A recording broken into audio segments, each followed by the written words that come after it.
నా మనస్సు నీతో కూడా రాలేదా?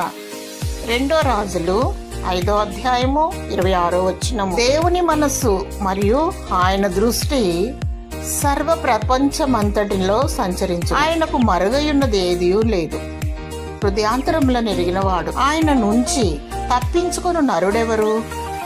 తలంపులు పుట్టక మునిపే ఆయన ఎరిగి ఉన్నవాడు. నీవు ఎక్కడ ఉన్నా, ఏ పని చేయుచున్నా దేవుని దృష్టి నీతో కూడా ఉండును.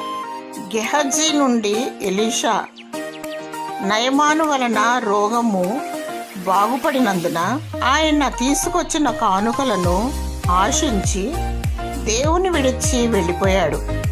ఎలీషా దేవుని ఆత్మగలవాడై ధనము సంపాదించుకొనుటకు ఇది సమయమా? నా మనస్సు నీతో కూడా రాలేదా? మనస్సు నుంచి శాపగ్రస్తుడయ్యాడు. దేవుని దృష్టిలో నమ్మకముగా ఉండుము. పైనున్న వాటిని వెదుకుము. నీవు బహుగా ఆశీర్వదింపబడుదువు. దేవుని ప్రసన్నత నీ పైన, నీ కుటుంబము పైన ఉండునుగాక. ఆమేన్.